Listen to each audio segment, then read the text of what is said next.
तात दारावर आज मासे विकायला आलेले आहेत. ताजे ताजे फणटूस घेऊन आलेली आहे मासे विकायला. हे 2 मासे मला आवडले आणि 2 मासे मी फ्राय करायसाठी घेते. माशांच्या वासाने स्नो झाला वेडा. स्नोसाठी पण एक छोटासा मासा घेतलाय मी. मच्छी तोडून घेते मी तिच्याकडूनच. शेरू आलाय. शेरू साक्षी भावानी मच्छीवाली मच्छी तोडते, त्याचं निरीक्षण करतोय.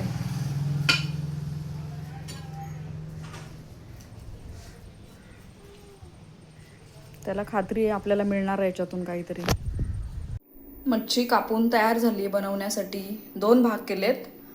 अर्ध्या भागामध्ये मच्छीचे मोठे मोठे पीस ठेवलेत आणि अर्ध्या भागामध्ये मच्छीचे डोकी आणि शेपूट बाजूला ठेवले. त्याचा मी बनवणार आहे रस्सा आणि याचा बनवणार आहे फ्राय. मॅरिनेशनसाठी 1 चमचा मीठ, 1 चमचा हळद, आलं लसणाची पेस्ट 1 चमचा,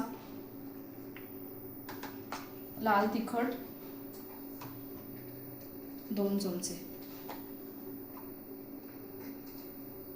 आता हे सगळं साहित्य त्याला चोळून घ्यायचे माशाच्या तुकड्यांना. सर्व माशाच्या तुकड्यांना मॅरिनेशन केलेलं आहे. घरात माशांचा वास आला की स्नोची मैत्रीण लगेच हजर होते. बघा, माशांच्या कालवणासाठी लागणारं साहित्य आहे मिरची, ओलं खोबरं आणि लसूण यांचं वाटण करायचं आहे. लसूण थोडा फोडणीसाठी, लाल तिखट आणि हळद आणि हे थोडंसं कोकमाचं आगळ घेतलेलं आहे आणि मीठ. वाटण वाटून तयार आहे. कृती बघूया. तापलेल्या तेलात घालायचं आहे थोडा ठेचलेला लसूण. लसणाच्या 4-5 ठेचलेल्या पाकळ्या त्या घातल्या. भाजून घेतलाय. नंतर त्याच्यात घालणार आहे 1 चमचा, अर्धा चमचा हळद, 2 चमचे लाल तिखट,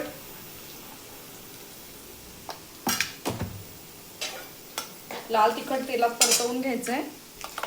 त्यात घालणार आहे आता जो वाटला कोथिंबीरीचं वाटण, कोथिंबीर, ओलं खोबरं आणि मिरची याचं वाटण आहे ते आपण घातलंय. जसा जसा दाट पातळ पाहिजे त्याप्रमाणे वाटण घालायचं. नंतर या वाटणामध्ये घालायचे थोडा बारीक चिरलेला टोमॅटो. हवा असला तर घालायचे. टोमॅटो घालणं ऑप्शनल आहे. टोमॅटो नको असेल नाही घातला तरी चालतो, कारण थोडा आंबटपण येण्यासाठी आपण कोकम आगळ घालणारच आहे. मसाल्याचं भांडं जे आहे त्यात पाणी घालून घेतलंय आणि तेच पाणी आपण या रश्श्यासाठी टाकणार आहोत. तर त्यात घालणार आहोत हे माशांचे तुकडे. एक उकळी आल्यानंतरच माशांचे तुकडे टाकायचे आणि थोडंसं 2च मिनिटं शिजवायचं. 2 मिनिटं शिजल्यानंतर बंद करायचं. मासे पाण्यात लगेच शिजतात. गरम पाण्यात आपण मासे टाकतोय. आता झाकण ठेवण्यापूर्वी टाकणार आहोत आपण कोकमाचं आगळ. झाकण ठेवून द्यायचं आणि 3 मिनिटांमध्ये बंद करायचं गॅस. 3 ते 4 मिनिटं. 2 मिनिट झालेले आहेत. आपण बघत आहात मस्त खमंग असा वास येतोय.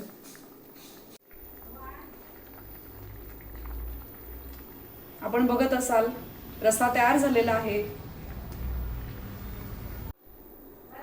चिरलेली कोथिंबीर टाकून गार्निश करायचं आहे. रस्सा खाण्यासाठी तयार. मच्छी फ्राय करण्यासाठी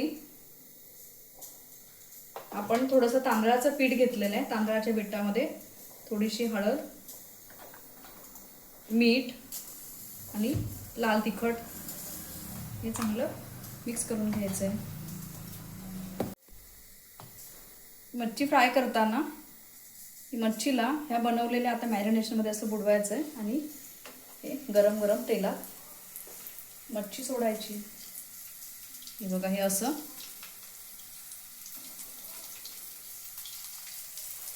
गरम गरम तेलामध्ये सोडायचं आहे. तांदळाच्या पिठामुळे मच्छी थोडीशी क्रिस्पी लागते आणि एक छान कोटिंग तयार होतं. बाजूने आपण थोडासा कढीपत्ता टाकणार आहे. कढीपत्त्याचा स्वाद मला आवडतो कशात पण, म्हणून मी कढीपत्ता घालत होते मच्छीत. कढीपत्ता आणि हा लसूण बाजूने या ट्रेला टाकायचं आहे. आपण बघत आहात या मच्छीसोबतच बाजूचा कढीपत्ता आणि लसूण त्या तेलामध्ये गेलेला आहे, त्यामुळे एक छान स्वाद असा मच्छीला येणार आहे. 1 मिनिटानंतर माशांचे तुकडे पलटी करायचे. बघताय आपण तांदळाच्या पिठाचं छान असं कोटिंग झालेलं आपल्याला दिसतंय. आपण बघत आहात माशांना सोनेरी कलर आलेला आहे. मासे छानपैकी फ्राय झालेले आहेत, खाण्यासाठी तयार झाले आहेत. आता आपण डिशमध्ये काढून सर्व करूया. अशा प्रकारे हे मासे फ्राय करून झालेले आहेत. सॅलडसोबत खायला विसरायचं नाही. सोबत लसूण दिलेला आहे तो खायचा आहे आणि कढीपत्त्याची पानं आहेत तीही खायची आहेत. त्यासोबतच ही अप्रतिम अशी मच्छी करी खाण्यासाठी तयार आहे.